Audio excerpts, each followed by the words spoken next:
मनुष्य की देह, मानव का शरीर अगर भगवान प्रदान करे, भगवान देवे, तो इस शरीर का सदुपयोग करने का प्रयास करिएगा। बड़ी मुश्किल से मिलता है और ये गारंटी में नहीं है कि इसके बाद मिलेगा कि नहीं मिलेगा। और कोई आपसे कह दे कि हमारा तो जन्म वापिस मनुष्य का ही होना है, तो वो भी पक्का नहीं। बहुत कठिनता में, बहुत कठिनाई में ये मानव का देह मिलता है, बहुत कठिन।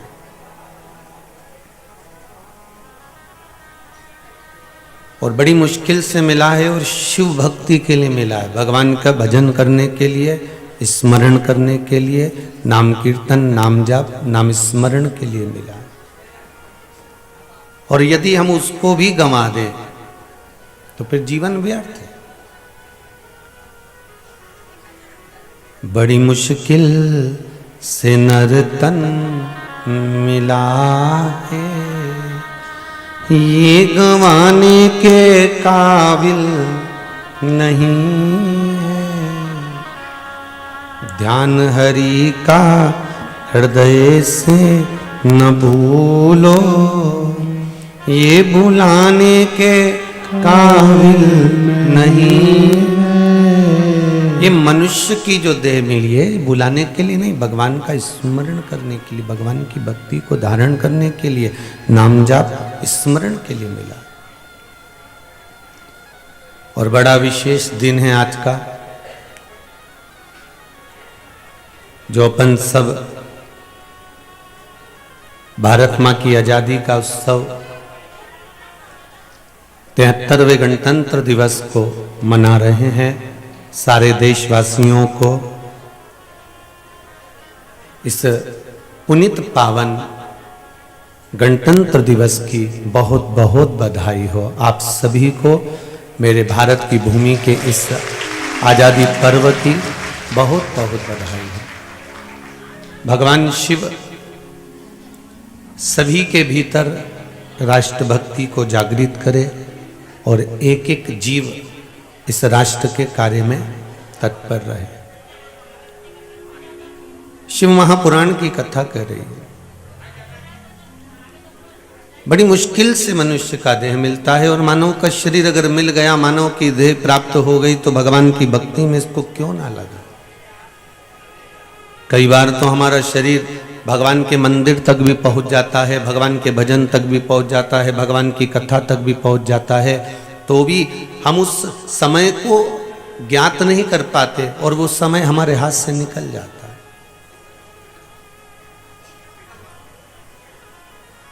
बहुत इच्छा, बहुत अरमान, बहुत अभिलाषा लेकर हम भगवान के दरवाजे पहुंचते हैं।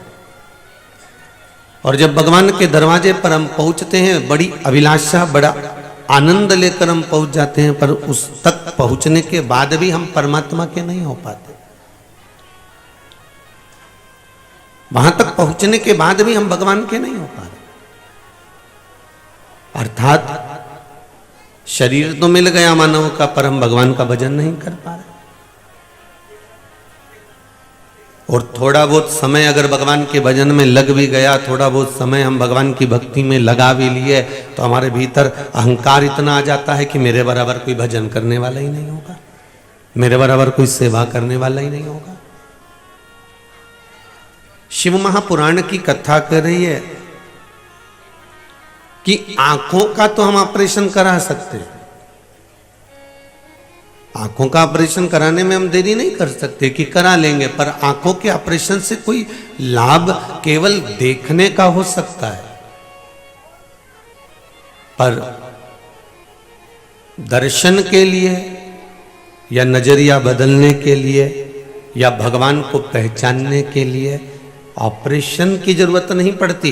किसी सत्संग में जाकर बैठ जाओ, कहीं आस्था पर कथा चल रही हो शिव महापुराण की, वहाँ जाकर बैठ जाओ, या कहीं भजन कीर्तन या शिव का कोई धाम हो, वहाँ जाकर बैठ गए, थोड़ी देर भगवान का भजन करा, स्मरण करा, नाम जाप करा और भगवान की भक्ति में डूब गए, तो नजरिया भी बदल गया और दर्शन का भाव भी जागृत अपने आप हो गया। हमारे भीतर वो भाव हमें जागृत करना है।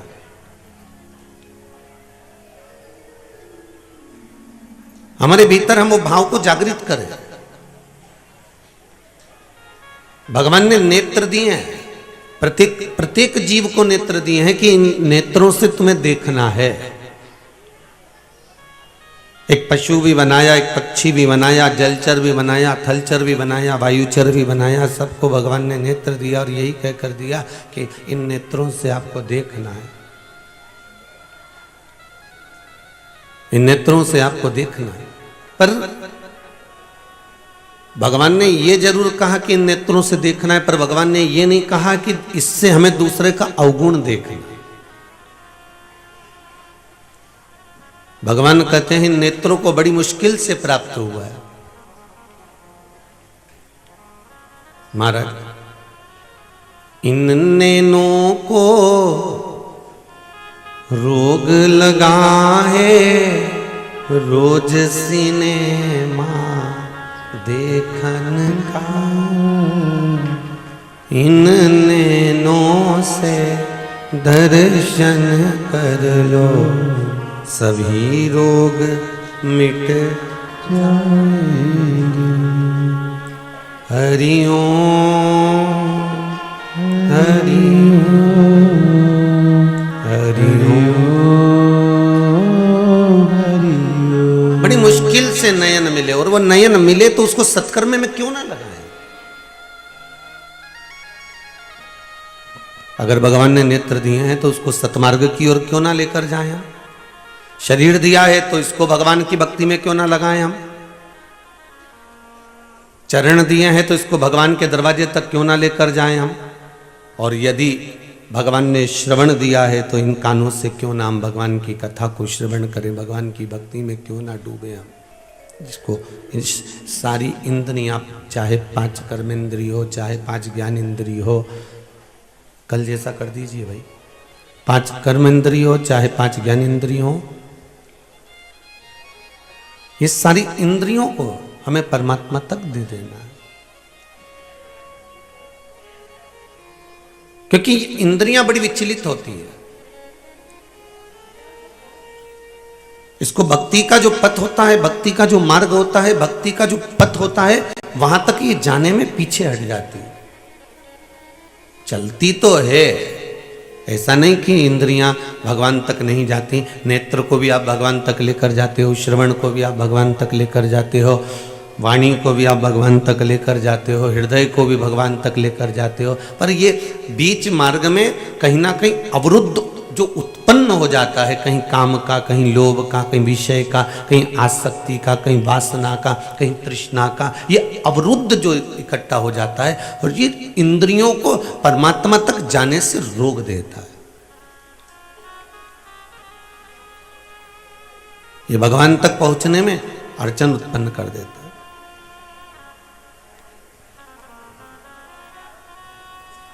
शिवगण शिव महापुराण की कथा कहती है, एक बार भृंगी ने नंदी के साथ जाकर भगवान शंकर से एक निवेदन करा। और भृंगी भगवान शंकर से निवेदन कर रहे हैं, भगवान नंदी के साथ जाकर भगवान शिव से विनती कर रहे हैं कि भोले बाबा ये बताओ कि हम गणों का काम क्या है।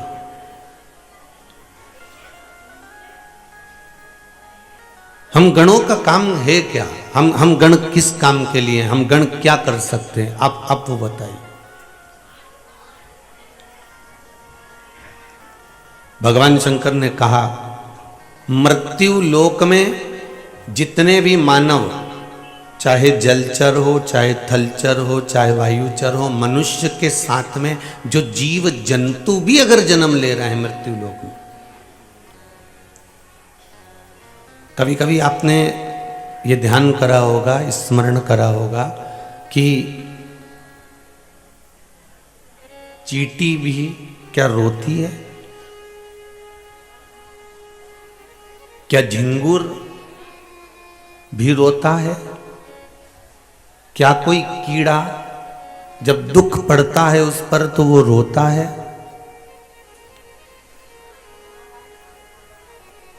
एक छिपकली, एक मकड़ी, एक चिड़िया, एक पक्षी, एक पशु क्या रोता है? शिव महापुराण की कथा कहती है उस जीव को भी रोना आता है। जब दुख होता है तो वो भी रोता है। जितने आप जहां से भी आप लोग निकलते होगे, जाते होगे, आते होगे, आपको जितने भी वृक्ष खड़े मिलते होंगे, जो वृक्ष जगह जगह पर मिलते होंगे, क्या ये भी रोते हैं? क्यों नहीं रोते? 84 लाख योनियों में 20 लाख योनि तो वृक्ष की है।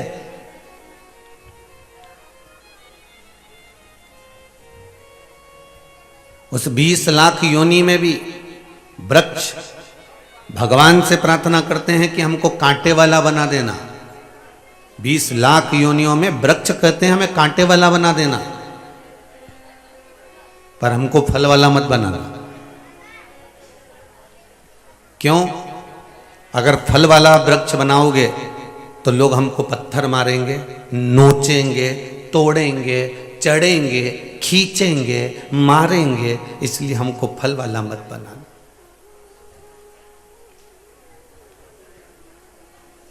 हमें फल वाला मत बनाना।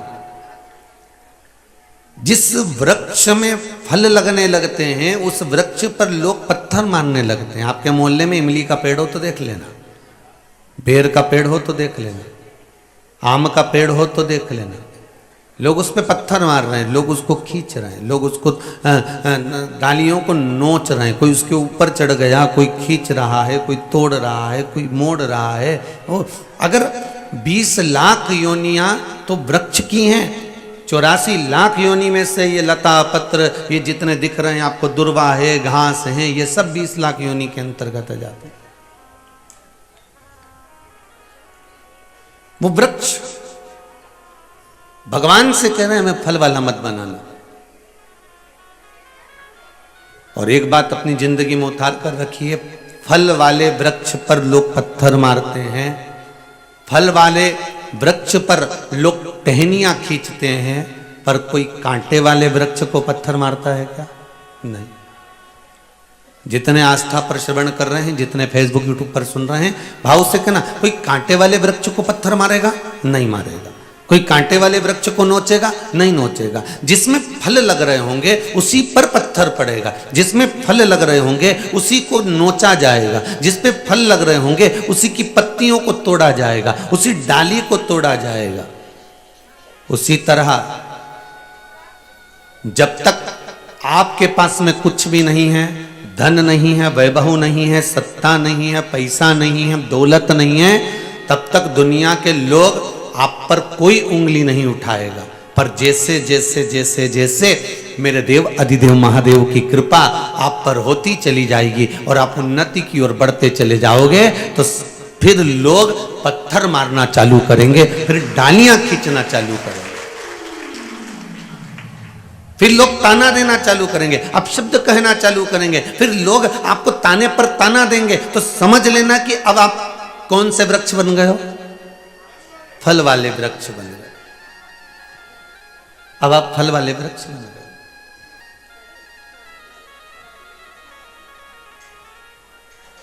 अब आप कांटे वाले नहीं रहे हो।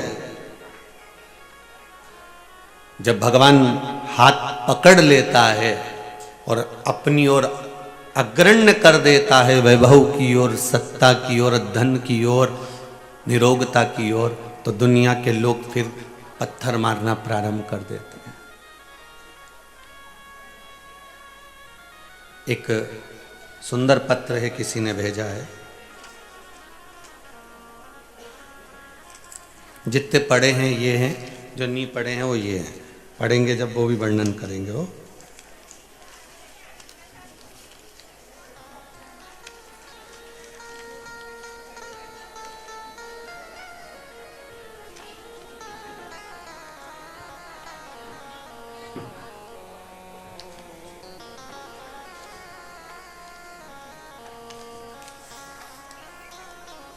अर्पित सुभी साहू जबलपुर से हैं। कहीं बैठी हो तो खड़ी हो जाना।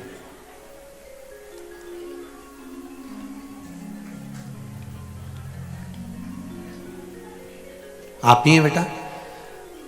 आपने लिखा है, माइक पहुंच सकता है क्या? दे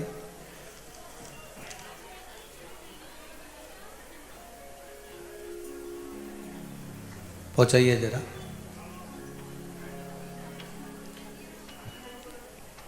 एक दूसरे को देते जाओ, बढ़ाते जाओ, पहुंच जाएगा।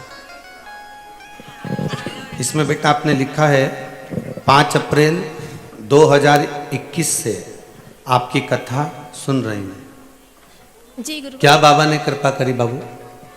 5 अप्रैल 2021 को मैंने घर में एक कथा रखी।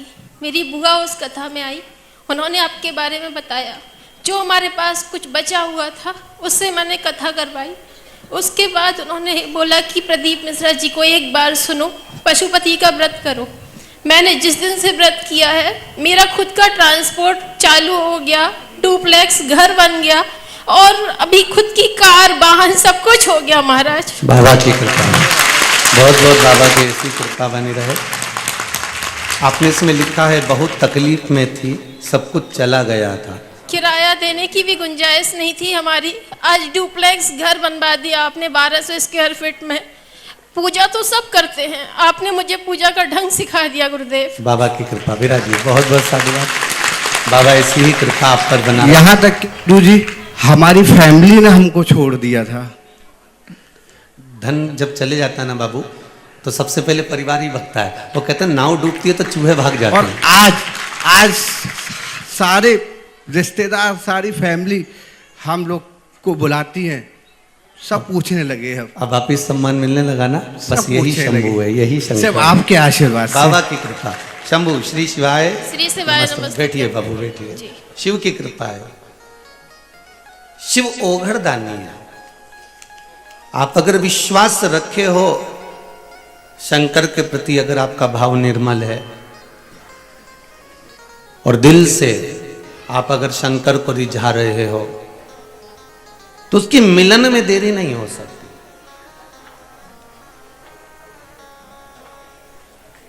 आप केवल उसको पहचान लो एक बार कि शिव तत्व क्या है।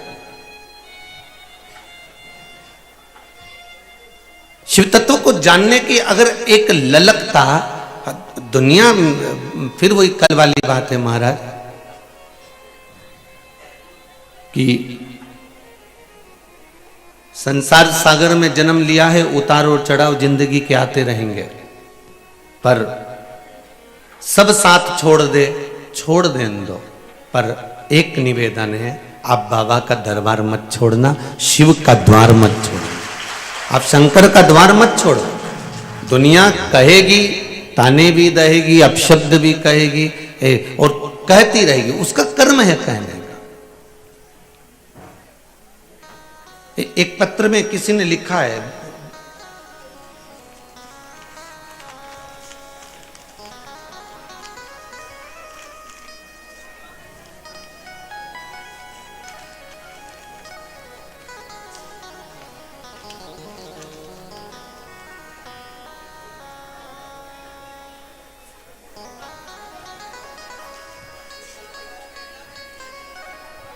नीरज जी शर्मा हैं,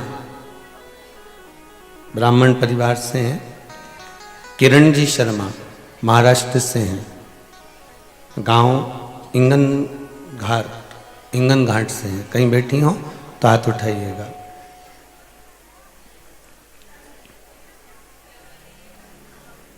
आप ही हैं? माइक दीजिए जरा।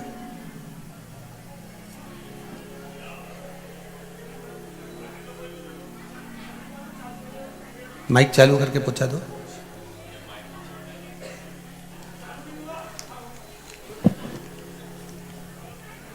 श्री शिवाय, श्री शिवाय। आपने बहन लिखा है, गुरुजी मैं किरण शर्मा जी हाँ। महाराष्ट्र से आई हूँ। जी हाँ। इंदौर अपने भाई के यहाँ आई थी। जी हाँ। परिवार सहित क्या हो गया था? मेरे भाई शांत हो गया था पर मैं 2 कदम भी नहीं चल सकती थी। जी। भोलेनाथ की ऐसी कृपा हुई कि मैं गंगा सागर होके आई हूँ अभी। बाबा की कृपा। अचानक मेरी बहू के क्या हो गया था? बहू को पैरों में तकलीफ है मेरे। नहीं, आपका इसमें लिखा है बहू को भी कुछ तकलीफ हो गई थी। किसको? बहू को। मेरी बहू को एकाएक डॉक्टर ने बोला कि हार्ट में प्रॉब्लम है। पर जब से मैंने भगवान का ध्यान किया और प्रार्थना की तो भगवान की कृपा से वो सब प्रॉब्लम अपने आप सॉल्व हो गया। हो गया? ऑपरेशन जी तो नहीं हो रहा ना? नहीं हुआ। बस ठीक है। आपने लिखा है इसमें ऑपरेशन का बोल दिया था डॉक्टर हाँ, ने। हाँ। तो अब ठीक है ना? अब बिल्कुल ठीक है। बस बस बैठिए बैठिए। श्री शिवाय नमस्तुभ्यम। नमस्तुभ्यम। शिव उपासना करिए और शंकर की भक्ति। आपको कहीं नंदी और भृंगी शिव के गण भगवान शंकर से पूछ रहे हैं कि हमें क्या करना,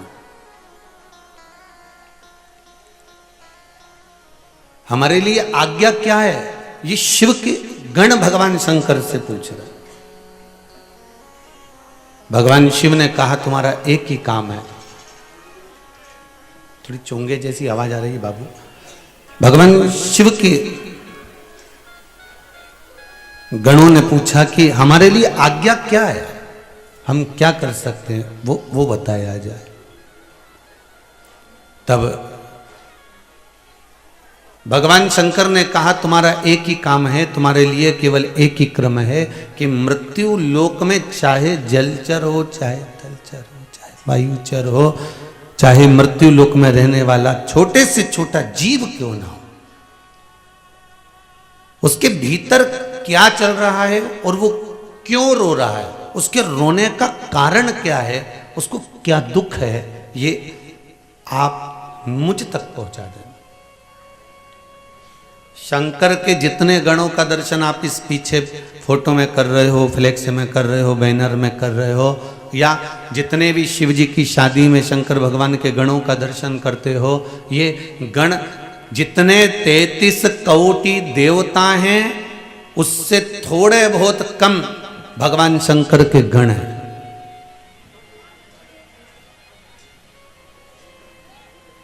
भगवान शिव के गण भी कोटि कोटि है और कोटि कोटि वो गण भगवान शंकर के वो गण कोटि कोटि। ये सब पर चाहे वो पशु हो, पक्षी हो, जलचर हो, थलचर हो, वायुचर हो, जितने भी जीव जहाँ विराजमान होते हैं, उन जीवों के रोने की दशा क्यों रो रहे हैं, क्या कारण है, उनको तकलीफ क्या है, उनको दुख क्या है, उसका कारण ये जो गण है ये जान जाते हैं और जानकर देव अधिदेव महादेव से जाकर, देव अधिदेव महादेव से जाकर बोल देते हैं, भगवान शिव से जाकर कह देते।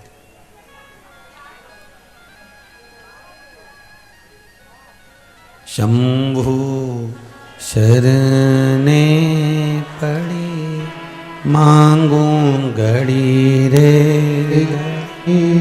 दुख काटो दया करी दिल डालो।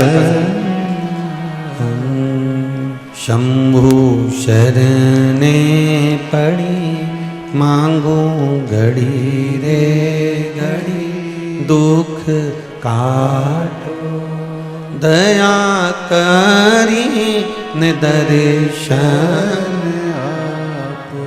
भगवान शिव की कथा करें।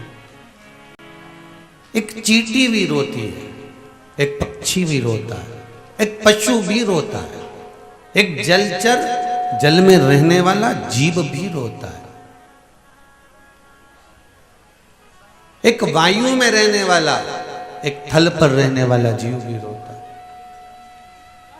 अब आप में से कितने लोग हैं कि चींटी को रोते हुए देखा हो और उसकी हृदय की गति आपने जानी हो कि ये क्यों रो रही है?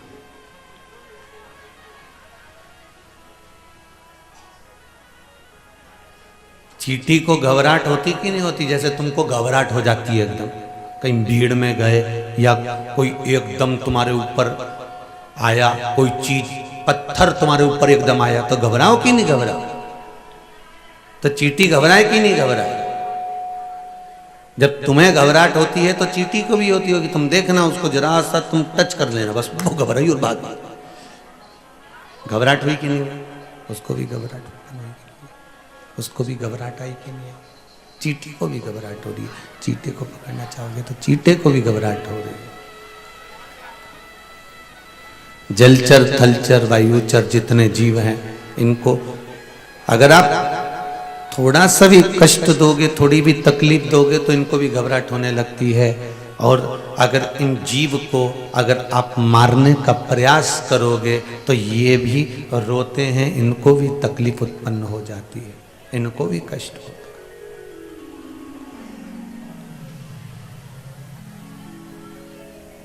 इस संसार सागर में आने के बाद कोई ऐसा नहीं जिसको कष्ट नहीं। एक व्यक्ति सोचे कि भैया साधु सन्यासी सबसे ज्यादा सुखी हैं, तो साधुओं से पूछा जाए तो कहेंगे गृहस्थी सबसे ज्यादा सुखी है। गृहस्थी से कहा जाए कि तुम कैसे सुखी, तो क्या हमसे ज्यादा तो पैसे वाला सुखी है। पैसे वाले से कहा जाए तुम सुखी हो, तो क्या हमसे ज्यादा तो भैया वो बड़ी बड़ी पार्टी लोग सबसे ज्यादा सुखी है। बड़े बड़े पार्टी वालों से पूछा जाए तुम सुखी हो, तो क्या भैया हमसे तो अच्छा वो गरीबड़ा भैया, कहीं मतलब का नहीं, अपन तो कमाओ कमाओ कमाओ और मालूम पड़े सारा टैक्स में भरते जाओ, और वो गरीब बड़ा अच्छा 2 रुपया किलो में गेहूं मिल गया, खाया पिया चक तो अच्छा, कहा मतलब का।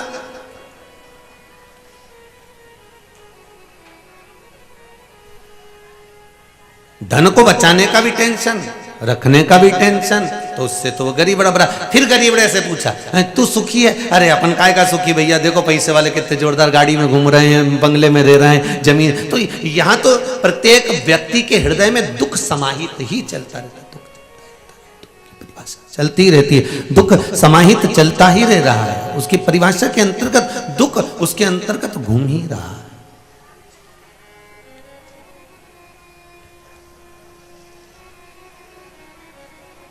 महाराज, हम तेरी दुनिया में आकर खो गए,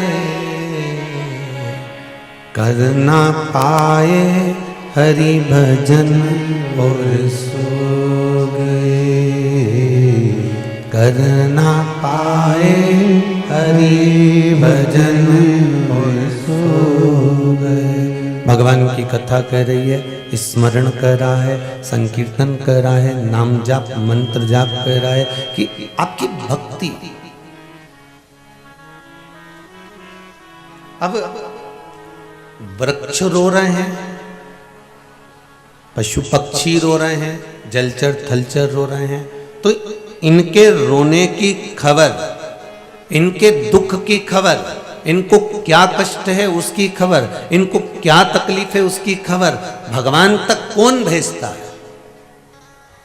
वो भेजने वाला कोई दूसरा नहीं होता। शंकर भगवान से गणों ने पूछा कि हमारा कार्य क्या है, तो शंकर जी ने कहा तुम्हारा कार्य एक ही है कि मृत्यु लोक में जलचर थलचर वायुचर जितने जीव हैं, इनको क्या कष्ट है, उनके कष्ट की दशा तुम्हें हमें बताना।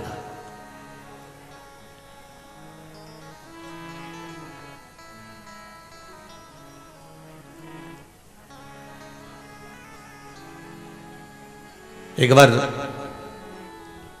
भृगु ऋषि तीनों देवताओं की परीक्षा करने के लिए चले,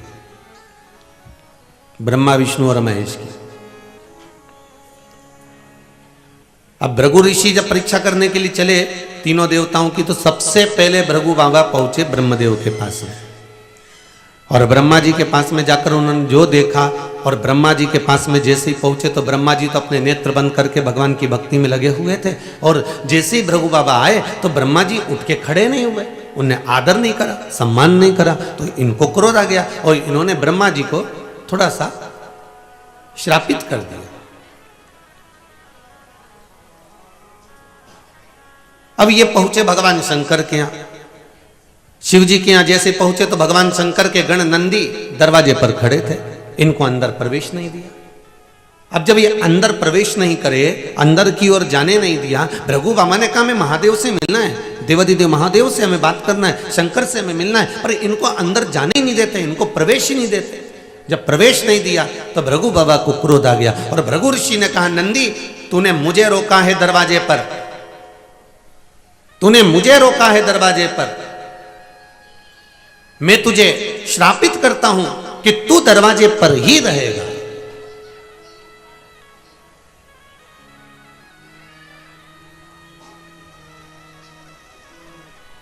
अब पहुंचे भगवान विष्णु के यहां, नारायण सो रहे थे। जाते से भृगु बाबा ने लात का प्रहार कर दिया, चरण का प्रहार करा छाती पर। लक्ष्मी जी को बड़ा क्रोध आया, पर भगवान ने उनके चरण में चंदन लगाया। मेरे मालिक ने, मेरे नारायण ने भृगु बाबा के चरण में चंदन लगाया।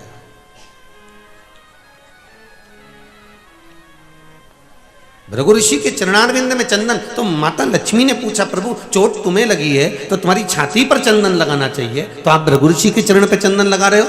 भगवान कहने लगे, भृगु बाबा के चरण बड़े कोमल कोमल हैं, मेरा शरीर पे मारा चल गया पर इनके चरण में चोट नहीं लगना चाहिए, इसलिए इनके चरण में मैं चंदन लगा रहा हूं, इनके चरणों में मैं चंदन लगा रहा हूं। अब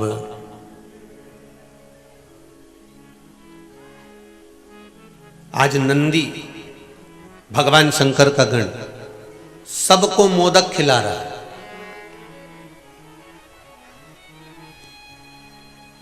अगर आपको कोई श्राप दे दे, आपको कोई गाली दे दे,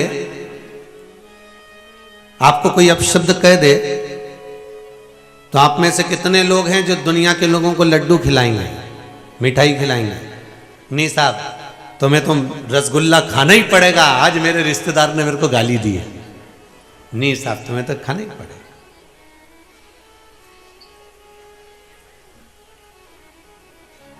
आज मेरे रिश्तेदारों ने मुझे गाली दी है, आपको रसगुल्ला खाना पड़ेगा। आप में से कितने लोग हैं जितने आस्था पर सुन रहे हो, जितने फेसबुक यूट्यूब पर सुन रहे हो, कोई रसगुल्ला खिलाएगा? किसी ने गाली दी तो, कोई अपशब्द कहा तो कोई मिठाई खिलाएगा? नहीं। पर नंदी सबको मोदक खिला रहे हैं, सबको मोदक खिला रहे हैं, सब प्रसन्न भाव में मोदक खा रहे। अब सब प्रसन्न भाव में जब मोदक खा रहे थे तो भगवान देवादिदेव महादेव बाहर आए और शंकर जी ने पूछा, जैसे ही नंदी से पूछा, क्यों रे नंदी ये बता कि ये मोदक किस लिए बट रहा है? तो नंदी ने कहा, प्रभु आज बड़ी प्रसन्नता का दिन है, भृगु ऋषि आए थे यहाँ पे। अच्छा, तो मेरे से तो मिलके ही नहीं गए। इतने में नंदी ने कहा, आप तो समाधि में लीन थे, तपस्या में लगे हुए थे, मैंने मना कर दिया। तो फिर मोदक दे कर गए हैं क्या? वो मोदक दे के नहीं गए, मैंने मोदक बनवाया है। अच्छा, क्यों बनवाया? क्योंकि उन्होंने श्राप दिया है मेरे को कि तू दरवाजे पे ही मिलेगा शंकर। अब ये भृगु बाबा ने मुझे श्राप नहीं दिया है, ये भृगु ऋषि ने मुझे वर प्रदान कर दिया कि मेरा शंकर मुझसे दूर नहीं रहेगा, मेरे सामने रहेगा, मेरा शिव मुझसे दूर नहीं, मेरे सम्मुख में रहेगा। ये भृगु बाबा का मुझे वर प्राप्त हो गया, इसमें श्राप नहीं दिया, इसमें मुझे श्राप नहीं मिला।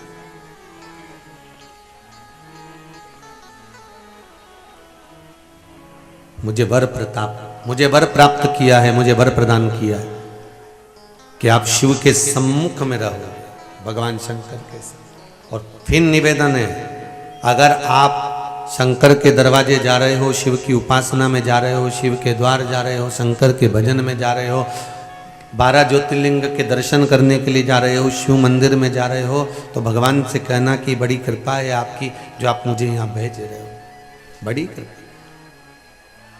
तेरी कृपा बिना नहीं ले एक भी अणु, लेते हैं श्वास तेरी कृपा से तनु तनु। हे गंगाधार मुक्ति द्वार ओमकार तू, बोले ओंकार तू, आयो शरण तिहारी, भोले तार तार तू। भगवान शिव की कथा कर रही हो, गणदानी शंकर का चरित्र कर रहा है, देवादिदेव महादेव का चरित्र कर रहा है। उसकी अगर कृपा है और आप शिव मंदिर तक जा रहे हो, शंकर के भजन तक जा रहे हो, तो उसमें शिव की कृपा जाना।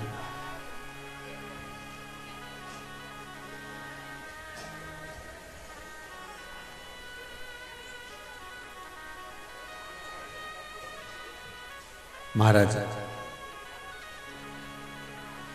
शिव कथा कह रहे हैं। मैंने गणों को अपने पास में रखा है।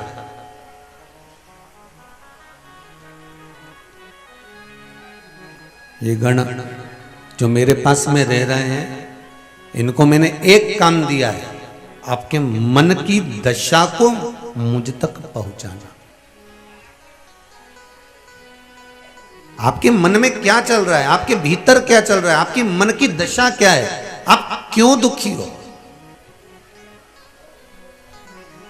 उस दुख का जो कारण होता है, भगवान शंकर के गण दिखते नहीं है,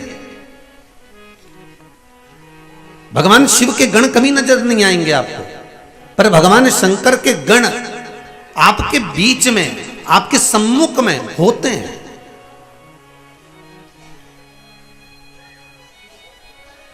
और जब वो गण सम्मुख में होते हैं, नजर आते हैं हमको, शिव के गण जब सामने होते हैं, वो नजर नहीं आएंगे हमको, हमें दिखेंगे भी नहीं, हमारे सामने भी नहीं आएंगे। ना भृंगी आएगा, ना श्रृंगी आएगा, ना नंदीश्वर आएंगे, पर हमारे भीतर अगर कोई बात है और हमने उसमें शिव का स्मरण कर लिया है, हमने शंकर का अनुमोदन कर लिया है, हमने शिव को याद कर लिया है, तो ये पक्का है कि वो गण हमें ले जाकर शिव तक मिला देते हैं, हमारे शंकर से हमारे बातों को कह देते हैं। वो गण हमारे मन की बात शिव तक पहुंचा देते हैं। आपको एक बात कही थी कि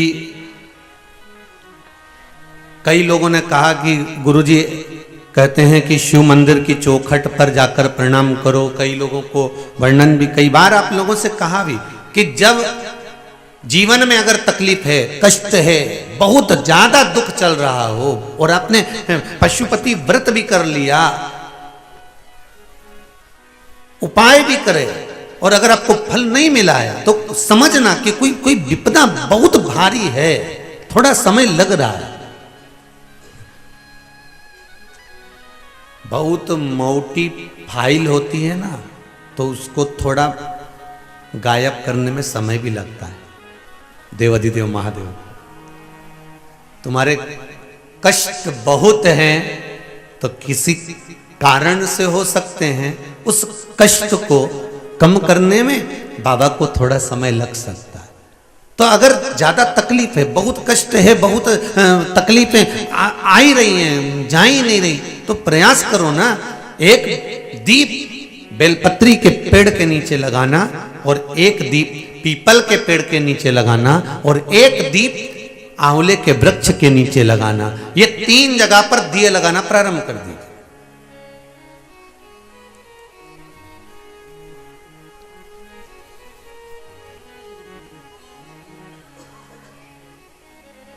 और तीनों जगह दीप लगाते समय भाव प्रकट करते रहिए। श्री शिवाय नमस्तुभ्यं, श्री शिवाय नमस्तुभ्यं, श्री शिवाय नमस्तुभ्यं। भाव प्रकट कर दो। वहां जब दीप लगाओ तो अपने मन की कामना कर कर बेलपत्री के वृक्ष के, और शुरुआत कहां से करना है? बेलपत्री के वृक्ष से शुरुआत करना।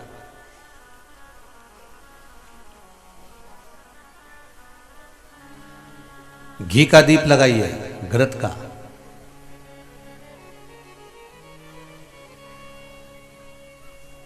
और घी का दीप लगाकर बेलपत्री के वृक्ष की छांव में बैठकर, बेलपत्री के वृक्ष की छाया। अच्छा, कई लोग कोई उपाय जब बताया जाता है तो इतने इतने समझदार लोग हैं कि जो गमले में बेलपत्री का पेड़ है ना, उसमें उपाय करते हैं।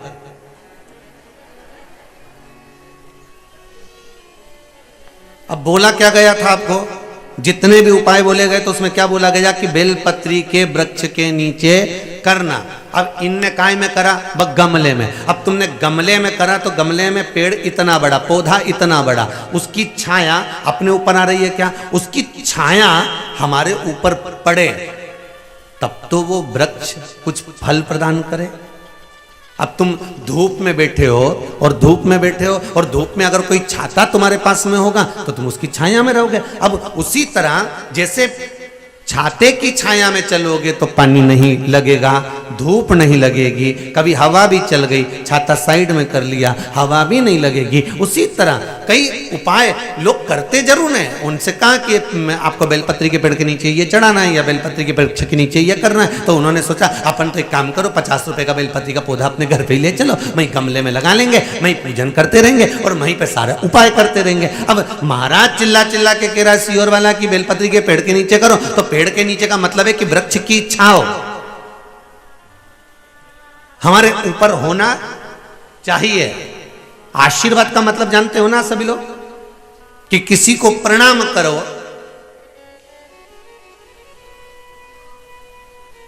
तो उसके हस्त कमल की छाया, जिसको तुमने प्रणाम करा है, जिसको तुमने नमन करा है, उसके हस्त कमल की छाया आपके ऊपर पड़ना चाहिए।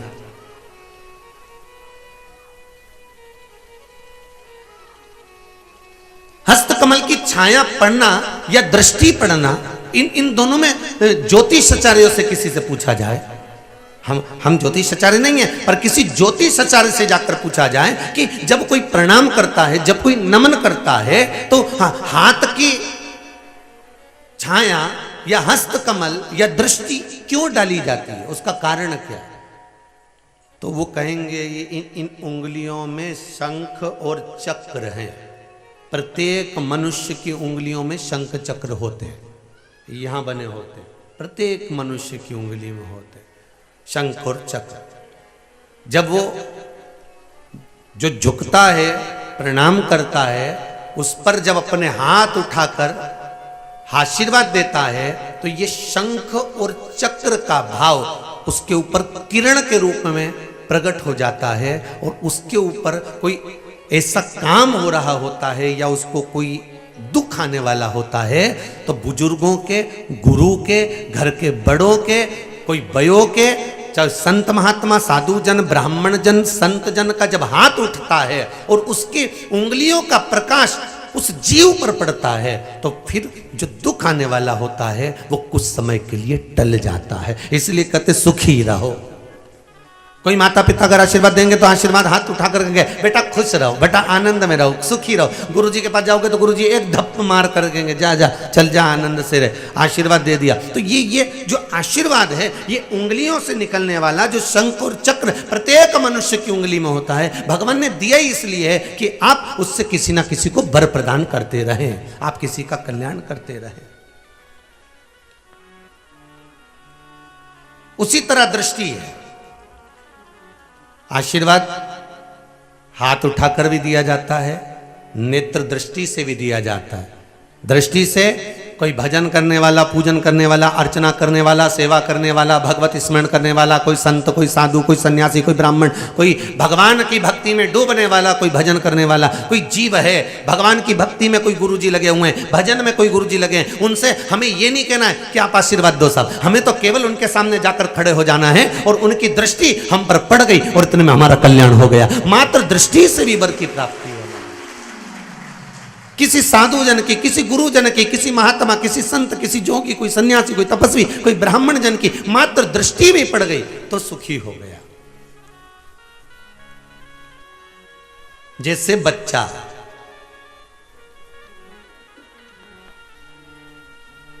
घर पे बीमार रहता है, जैसे ही हॉस्पिटल की सीट, और बच्चे ही नहीं, कई कई लोगों की आदत ऐसी है, कई कई बूढ़े लोगों की भी आदत ऐसी है, घर पे इनका पेट दुखे न कमर दुखे, जैसे ही हॉस्पिटल में ले गए आधे से ज्यादा बीमारी, बुखार तो खत्म ही, डॉक्टर के क्यों बुखार कहाँ आ रही है, ये तो नाप लिया मैंने, ल जीवान ऊंची करने उन्हें धर दिया हुआ, और जो देखा तो कि बुखार तो है ही नहीं, तो सांस लो तो कि फेफड़ा उन भी सब दिखे। तो फिर मेरे को समझ में नहीं आया, मैं घर में रही हूँ तुम्हारी हापड़ी चले न, घर में रही हूँ तुम्हारे रात के बुखार।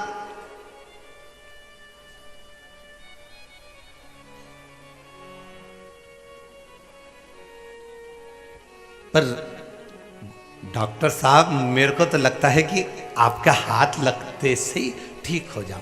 अब डॉक्टर को कौन बताए कि ये डॉक्टर के पास जाके क्यों ठीक हो, क्योंकि पहले के बच्चे जो पैदा होते थे वो दादी और नानी के घर में पैदा होते थे, तो इनका जो नानी के घर पैदा होता था उसका प्रेम नानी से ज़्यादा होता था, जो दादी के घर पैदा होता था वो दादी के प्रेम ज़्यादा होता था, जो बच्चे हॉस्पिटल में पैदा होते हैं इनका डॉक्टर सिस्टर से प्रेम ज़्यादा होता है।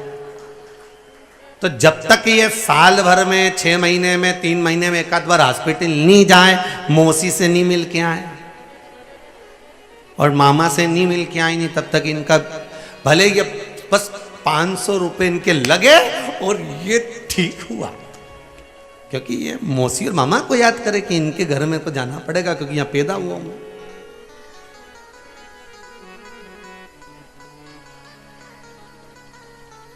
वहां पहुंचना पड़ेगा।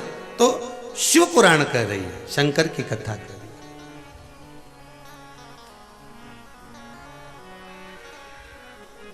है। दुख आया रहे महाराज,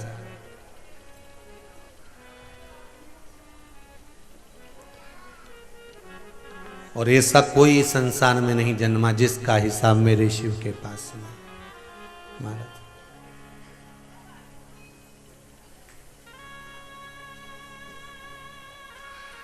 जितना जिसके भाग्य में होता,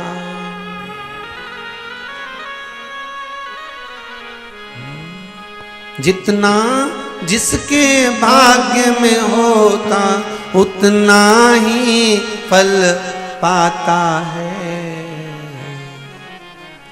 मेरे भोले के दरबार में सबका खाता है। मेरे भोले के दरबार में सबका खाता है। शिव लहरी के दरबार में सबका खाता है। शिव लहरी के दरबार में सबका खाता है। जितना जिसके भाग्य में होता हो, जितना जिसके भाग्य में होता उतना ही वो पाता है। मेरे भोले के दरबार में सबका खाता है।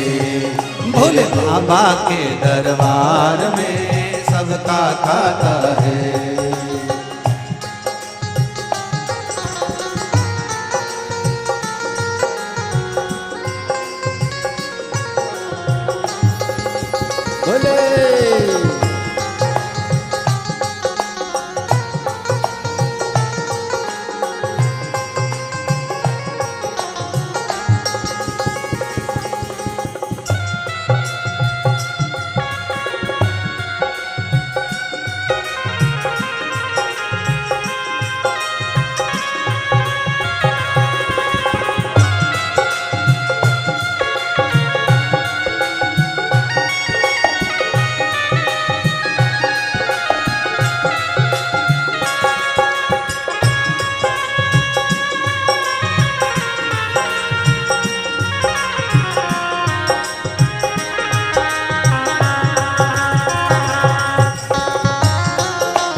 जय हो, हर हर भोले।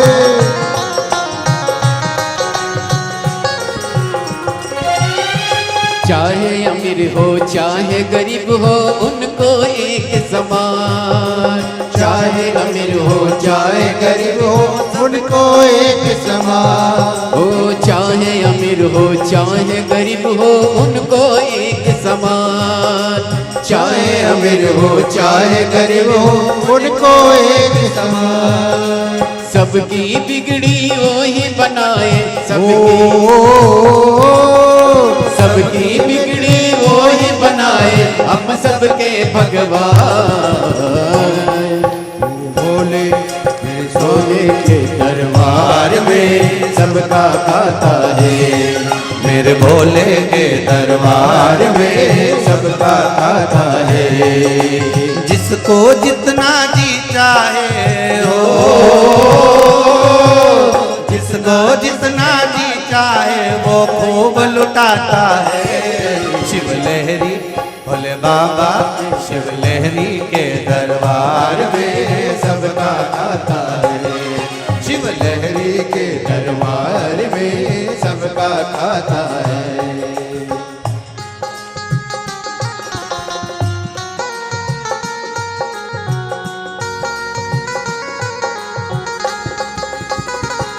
जय हो।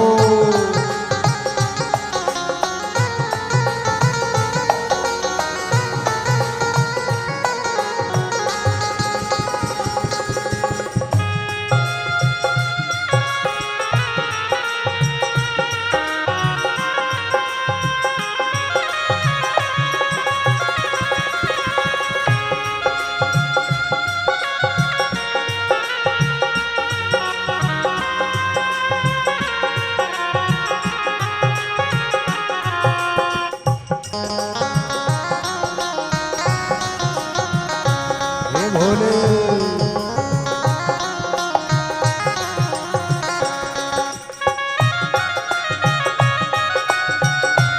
हर हर भोले। जय हो शिवरली। धर्म किए जा धन की चिंता मत कर तू इंसान। ओ मत कर तो इंसान, मत कर तो इंसान। धर्म किए जा धन की चिंता मत कर तू इंसान। ओ मत कर तो इंसान, मत कर तो इंसान। जैसा तेरा कर्म है वैसा हो। जैसा तेरा कर्म है वैसा फल देगा भगवान। भोले के दरबार में सबका खाता है। शिवलहरी के दरबार में सबका खाता है। जितना जिसके भाग्य में होता हो, जितना जिसके भाग्य में होता उतना ही वो पाता है। लहरी के दरबार में सबका खाता है। मेरे मालिक के दरबार में सबका खाता है।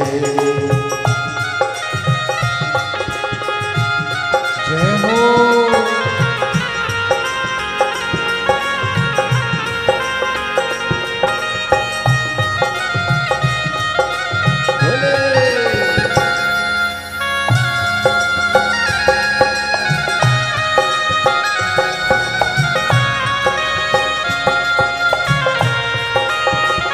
शंभो हे शंभो।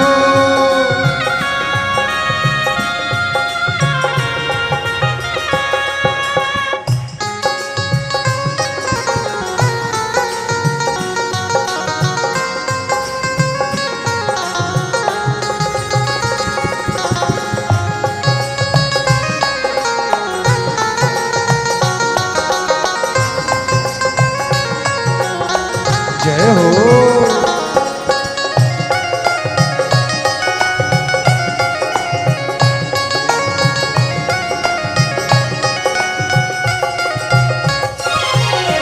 चेत समझ ले मानो तू है 2 दिन का मेहमान। हो 2 दिन का मेहमान, 2 दिन का मेहमान। चेत समझ ले मानो तू है 2 दिन का मेहमान।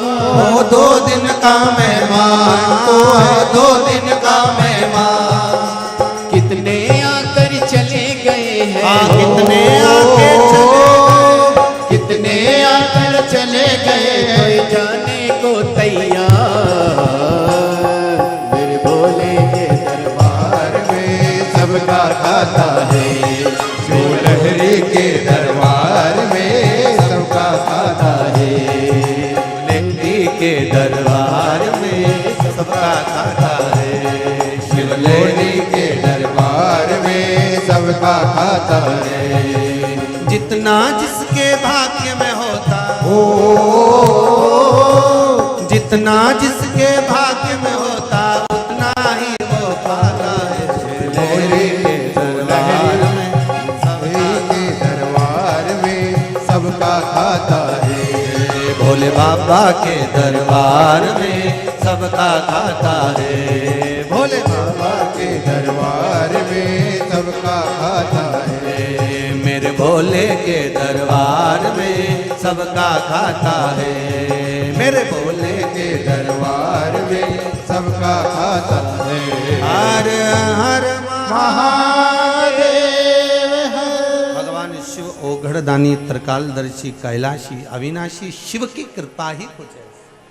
महाराज भगवान शंकर के जितने गण हैं ना, वो कुछ ना कुछ आपके भीतर क्या चल रहा है, आप मंदिर में जाकर क्या बोल रहे हो, मंदिर में जाकर आपने क्या विनय करा है, क्या निवेदन करा है, क्या विनती करी है, या मंदिर में नहीं भी पहुंचे तो आप जहाँ बैठकर भगवान की भक्ति धारण कर रहे हैं, जहाँ बैठकर आप भगवान का भजन धारण कर रहे हैं, वहाँ आपकी चित्त वृत्ति में क्या चल रहा है। ये नंदी भृंगी जितने भी गण हैं भगवान के, ये सब शिव जी के पास जाकर कह देते हैं, भगवान शंकर से जाकर निवेदन कर देते हैं, शिव ओघड़ी से जाकर कह देते हैं। इसलिए निवेदन है आपसे, आप जब भी मंदिर में जाएं या ना जाएं, आपने अगर दिल से भगवान को रिझाया, दिल से बोला है, तो भगवान रिझ जाए। केवल आपको मन से कहना है भगवान से, शंभु शरणे पड़ी मांगू घड़ी रे घड़ी दुख काटो, दया करी ने दर्शन, दया करी ने दर्शन। केवल आप बाबा से जाकर, भगवान शिव से जाकर, भगवान ओघड़दानी से जाकर निवेदन करेंगे, आपको उसका सुख, उसका आनंद आपको प्राप्त होगा। आप विनय करें बाबा से, कभी भी एक बात का स्मरण अपने भीतर रखना कि भजन का, सत्संग का, संकीर्तन का, कथा का, कीर्तन का, भगवान की भक्ति का अहंकार मत होने देना। बस इतना ध्यान रखना। और यदि